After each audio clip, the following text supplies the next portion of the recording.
Hello. I'm Sally, your host. Welcome to the third board, my master's chess channel. Here I will show you games from great players of the past, and other chess-related content. For today's video, I have chosen an instructive game, played between the American Grandmaster Robert Fischer and the Hungarian Grandmaster Lajos Portisch, in 1966, Havana. Fischer, who would become the 11th world champion in 1972, is considered by many to be the best player of all time. However, regarding openings, he was very predictable, and almost exclusively started with e4, never playing d4. When allowed to play the Ruy Lopez, one of his favorite weapons was the exchange variation, which we'll see in today's game. So, let's begin.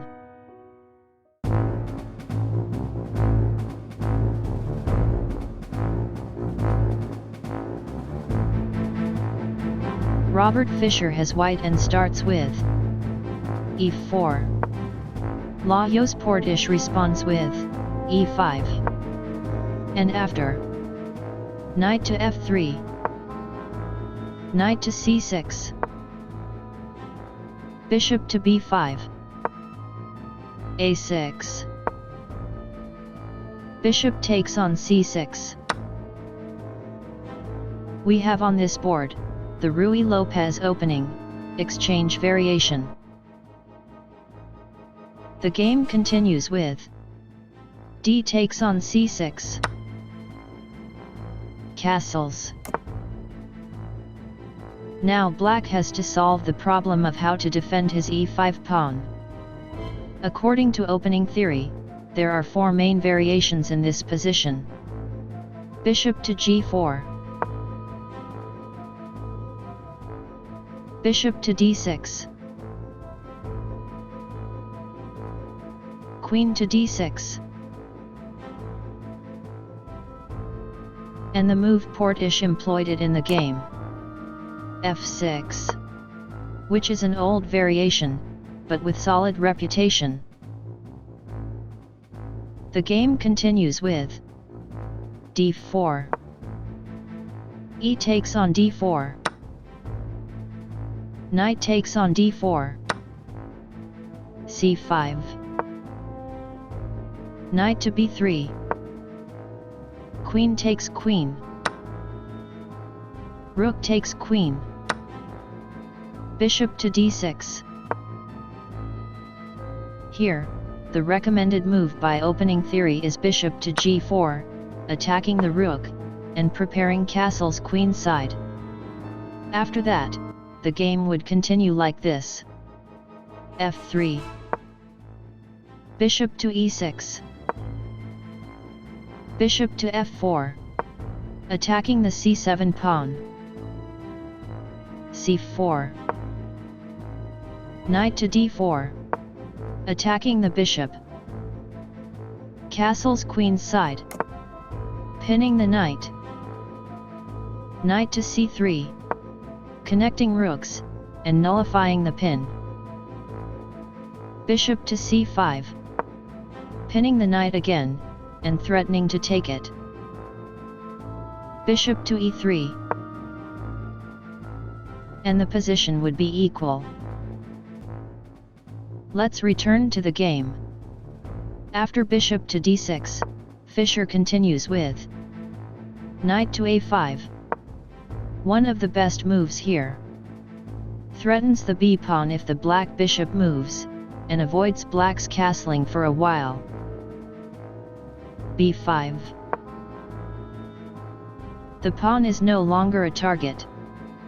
This move also avoids the knight retreat to c4, where it would attack the d6 bishop.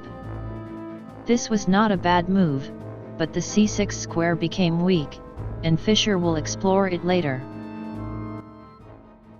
Black could have moved his bishop to g4 attacking the rook, but this would not be better.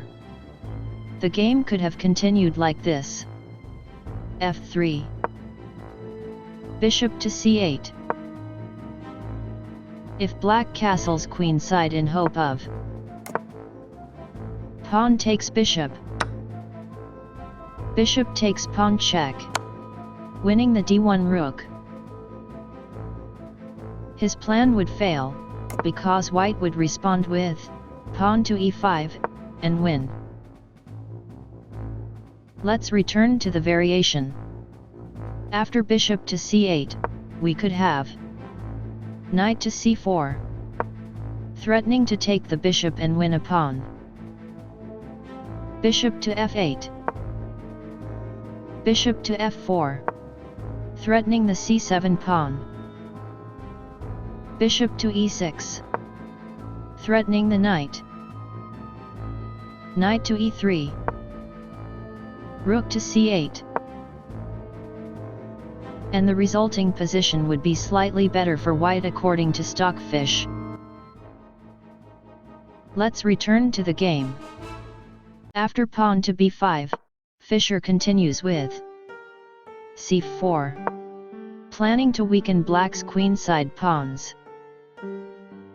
Knight to e7, developing the knight and avoiding white's knight invasion on c6. Bishop to e3. f5, attacking the e4 pawn. Knight to c3, defending the e4 pawn. It also puts pressure on the b5 pawn. If black plays b4, trying to expel the knight and win the e4 pawn, we could have knight to d5. F takes on e4. Bishop takes on c5. Bishop takes on c5. Knight takes on c7 check. King to f7. Knight takes rook. Bishop to g4. Knight to b7. Bishop takes on d1. Knight takes bishop. Bishop to c2. Knight to b6. And white would be better. Let's return to the game. After knight to c3, Portisch continues with f4. Here, castling kingside would be better for black. And after that, e5. Bishop takes on e5. Bishop takes on c5. Bishop takes on c3. Pawn takes on c3. Rook to e8. The position would be equal. Let's return to the game. After pawn to f4, Fischer continues with e5. Bishop takes on e5. Black could also have taken the e3 bishop, without problems. In this case, the game could have continued with e takes on d6. E takes on f2 check. King takes on f2. C takes on d6. Rook takes on d6. Castles and check. King to g1. Bishop to f5. And the position would be equal. Let's return to the game. After bishop takes on e5, white continues with bishop takes on c5. Bishop takes on c3. B takes on c3. White now threatens to play rook to e1, pinning and winning the knight. Portisch continues with knight to g6, avoiding the pin. However, this move allows Fischer to put his knight on c6. Knight to c6. Bishop to e6. This was not a bad move according to the engine. But bishop to d7, attacking the knight, and indirectly defending the b5 pawn would be better.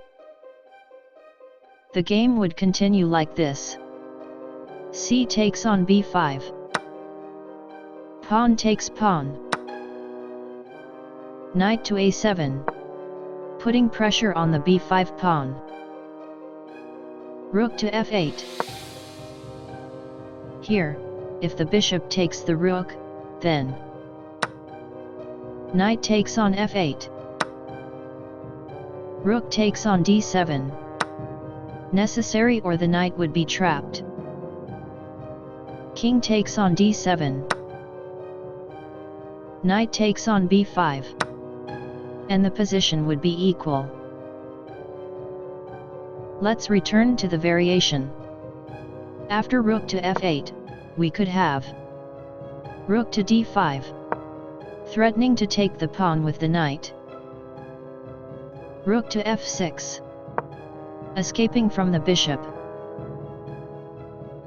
And the position would be equal to. Let's return to the game. After bishop to e6, Fischer continues with c takes on b5. Pawn takes pawn. Knight to a7, threatening the b5 pawn. And here we arrived at a very complicated position. Black main candidate moves here are bishop to c4, defending the pawn with the bishop. Rook to b8, defending the pawn with the rook. And king to f7, giving up the pawn. According to the wise fish, two of these moves are considered best moves. The other one is an inaccuracy, and was played in the game. That move itself is not a blunder, but from there on, Fischer's position would become clearly better. Can you find the two best moves for black?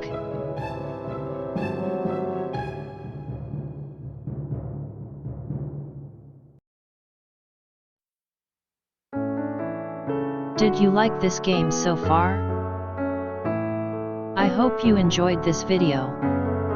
If you want notifications of more content like this, please subscribe to this channel. I shall narrate this game's conclusion in the next video. Thank you, and see you again in part 2. Goodbye.